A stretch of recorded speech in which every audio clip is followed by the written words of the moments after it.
Lahat ng kabataan na makikinig ka dapat sa magulang mo. Na dapat, kung ano sinasabi ng magulang mo, na huwag kang uwi ng gabi, huwag kang uwi ng gabi. Tapos magpapaalam ka. Tapos, pag may boyfriend ka, huwag kayong maghahalikan.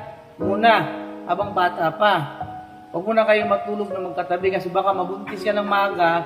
Pag nagbuntis ka, titira ka sa squatter.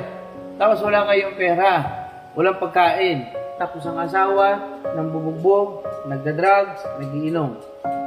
O paano kung may bisyo pa yun na pangasawa mo? O hindi ka kasi nakikinig sa magulang mo eh. Kung nakikinig ka sa magulang mo, hindi mo dapat dinadanas yung hirap.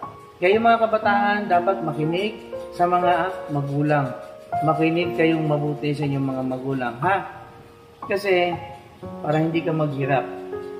Mag-aaral muna kayo, mga bata pa naman eh. Pagdating ng mga 18, pwede na mag-boyfriend yan. Pero dapat, huwag mo na mag-asawa agad. Ganon. Para ma-enjoy nyo muna yung pagiging dalaga at pagiging binata. Huwag niyong mamadalayin yung buhay. Kasi pag minadaliin yan, mahirapan kayo. Kawawa naman kayo. Hindi naman yung magulang niyo maghihirap dyan eh. Kayo.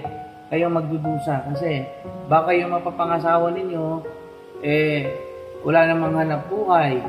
Tambay. O, paano kayo niyan? Ano kakainin nyo? Kawawa naman kayo. Kaya dapat, huwag muna mag-asawa, crush lang. Crush lang muna, wala muna yung boyfriend, ha? Crush lang. Yung paghanga lang, pero huwag muna kayong mag-boyfriend. Tapos, pupunta-punta kayo sa isang lugar, di kayo nagpapaalam. Tama ba yun?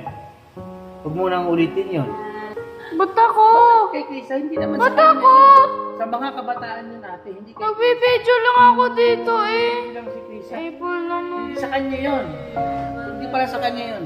Sa inyong lahat yung mga kabataan. Tumigil ka. April ka na. Tumigil ka ha. Para to sa lahat ng kabataan, hindi to para sa iyo lang.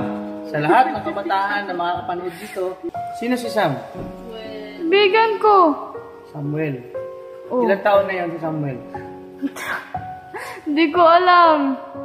Kaklase ko yun eh. Classmate mo ngayon? Oo. Ano ang apelido? Vice President. Classmate mo? Oo. Si Sam? Best friend niya yung best friend ko. O tapos kayo na? Ha?